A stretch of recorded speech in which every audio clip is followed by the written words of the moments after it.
scoring inside of the 10-yard line, you got a little play for them. People are struggling in the red zone. What do we have? What do we think we can? Sure. Let's move the rock up. Let's move the rock. The red zone, very difficult to score in.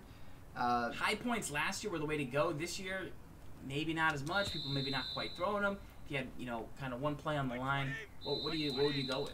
I like to still go with the high point in the back of the end zone. You like the edge of the world dance. I like the edge of the world dance. But let me show you this at a single back wing pair. This is a similar formation to the gun wing pair in the Seahawks playbook, and it's the same routes, so it actually works pretty well here. So what I like about this is you get a couple end of the world routes, and you force a couple things that your opponent does. Number one, you force a hard flat. You're probably going to have a hard flat. Right. Because there's no point in having anything We'll call else. it spade a spade. They're probably going to have a hard flat. Right. But say they don't. Go cover 3 Mabel for me real quick. Say they don't and just get cloud flats out there, whatever.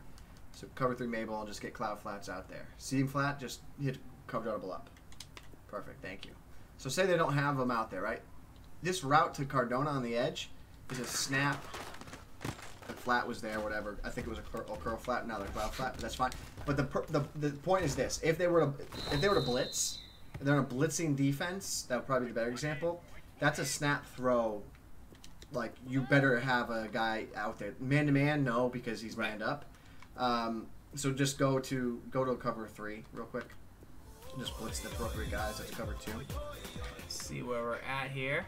And just blitz Webb. Yeah. So the idea is this: if they don't have a route over there to defend it, that's an option. Cardona doesn't have stone hands, but I think he's a long snapper. That's the purpose of what that is there for. Mm-hmm. Now the next thing off this, I want to go to Gronkowski or Allen.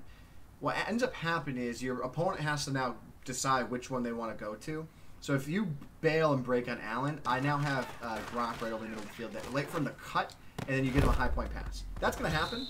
But when you go back to the well on this, you end up reaping it's hard to use her too because he gets really deep. It's not like a short one where you can get underneath with Moses. Like, it's really hard to walk that tightrope on the back, on that back line with Gronk.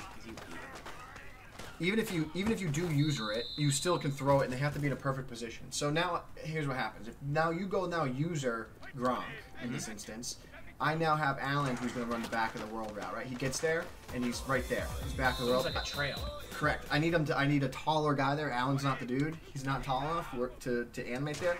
But the idea is you have now 2 routes that are really difficult for them to get in that deep part of the field, and that's what I want to stress about what I like about this play, because you get 2 options, and then of course you have the underneath drag if all else fails. You smart route those or no? Don't smart route them. I just let them run deep in the end zone there. So that's the idea: is you just kind of read where they went, and then you just throw to the other guy that's not there. Let me try and user one on Gronk. Okay. I just want to. It's a lot easier to use her this year. Yeah. It really is.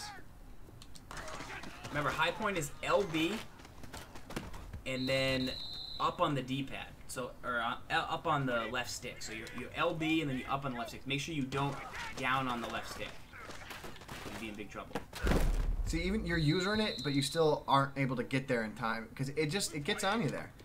And let's not forget, you also have this route here too. Like if they do vacate that part of the field, like oh yeah, right underneath, because if they back up too far, that's where you expect to see those routes come in. Now, question: do you aggressive catch it? Do you just let the computer catch it? Do you possession catch it? I just throw a high point and let the computer. Be careful to possession catch it, because sometimes if you throw a high point and you that's the animation you want. That if you get that animation, you threw it right. Yeah, that's on the RB route. If you go to possession and it's a high point, like in the seam a lot, like you won't get the animation. You got to go aggressive. I find. So right there. That's the one you want. Try that out. Look for routes that go to that back end zone, then high point them. Those are pretty good. I'll give you another example. Like, so you see these routes. We'll show you another one right here. Shout out to D Stew, right? So if you go right here, you go to where is it? You go tight slots, right? And then this play right here, wide flood and tight slots. It's the same idea as what we had. So if you take a look at the route that Cooks isn't the guy because he's not tall, but it's the same idea, same with the Gronk route. They're going to get to the end of the world. They're going to run the end of the world route, and then you throw them the ball. Yeah. I will say you got to be very careful that the route doesn't stem too far. You have to get into practice mode and try these, because this route looks like it's stemming out of bounds. Like he runs it here, and like I think he stepped out of bounds, and now that's illegal touching. That's why I like the other play better. The other play, the guy doesn't.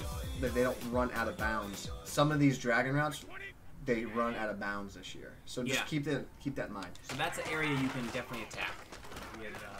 See, Gronk runs out of bounds there too. So that's not a great play, but it's the same idea. The other thing I do is you said inside the 10, right? So if I'm at the 8, I like to run the ball to get to the 4. Yeah. So that I can call this play. Right. If if I'm at the 5 or in, I know I can scramble in with the quarterback up the middle, like pretty quickly. But I know if I'm at the 8, I can't scramble because the zones will like run away. Right. So those are little tricks and tactics. Like scoring in the red zone is just trinkets.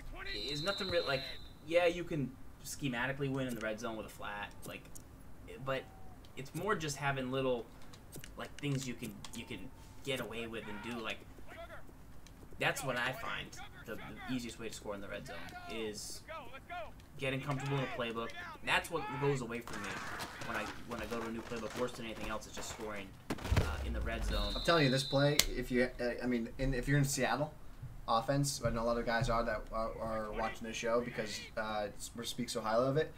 Seattle has the same play in their playbook. It's just in the gun formation, which actually makes it better because you can run a little bit better from it. So it's really good. It's a really good way. It's really hard for them to defend all of it, right? Like it's really difficult.